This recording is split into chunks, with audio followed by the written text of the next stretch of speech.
Please welcome our next speaker, Trinity Towns, presenting A Stranger, a Friend, How Christians Should Use the Good Samaritan to Step Up and Change Immigration Policy. Imagine with me, you're in a Central American city. You see trash dumped out of windows to be left on the street. The lights flicker on and off in homes and stores, and the water you can drink is either contaminated or not available. In this city lives a family of 4.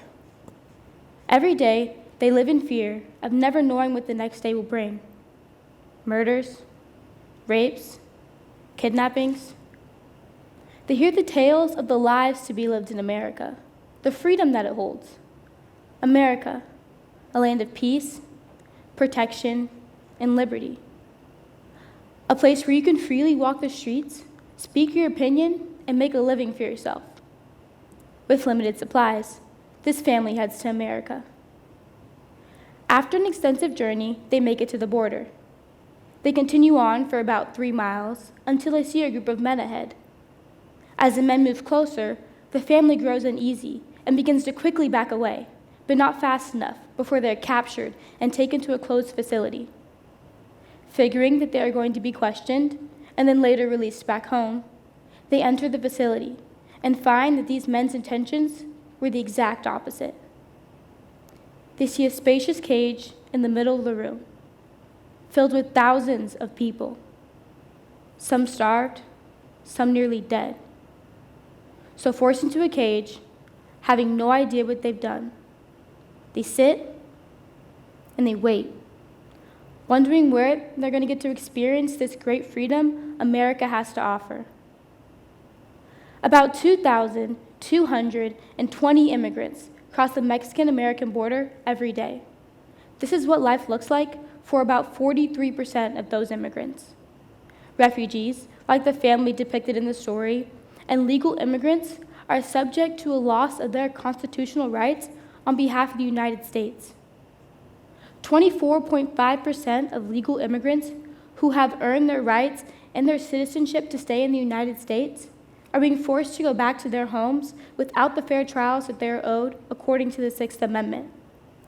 Yes, some immigrants do bring crime into this country that would not have been here otherwise, but immigrants are 49% less likely to be incarcerated than native-born Americans. So how can Christians change the way that things are done now? Why should they? It's common speculation that Christians should not be involved in politics, mostly because the justice system runs on impartiality and Christians have too much of a moral standard. But the parable of the Good Samaritan, which teaches about the extent of love we show towards one another, applies to the American government. I argue specifically Immigrations and Customs Enforcement, also known as ICE, who should uphold the moral values of justice, equality, and sympathy, and cease family separation and unjust deportations.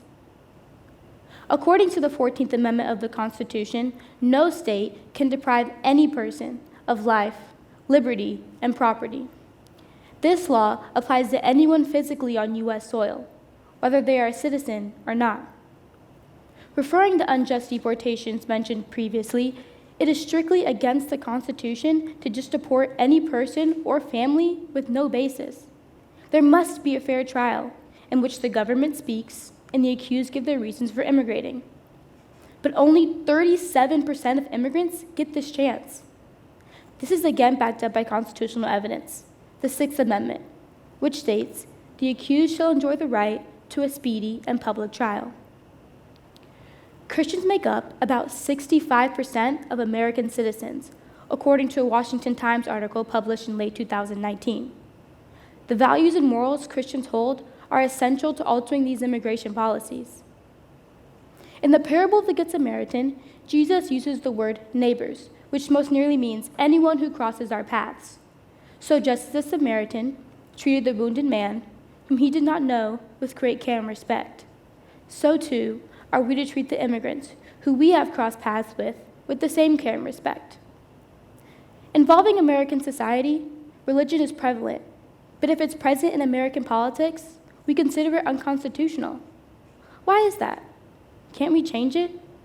Christians make up the majority of American politics because of our nation's democracy. We should use that and help those who cannot help themselves, protect those who cannot protect themselves. America, a nation of life, liberty, and the pursuit of happiness.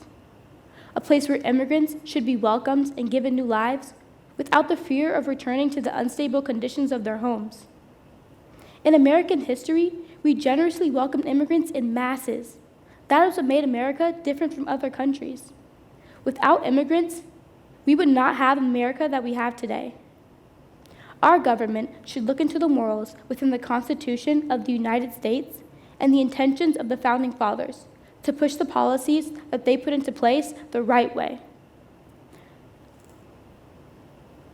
Don't be selfish and act as if immigrants have no benefits to our societies.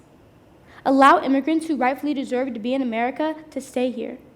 Immigrants who come to America to work and provide for the economy, ones who would cross the border legally if money wasn't the issue. People die every day in efforts to get into America because they think it's easier to stay in captivity in America than to just stay in poverty in their native country.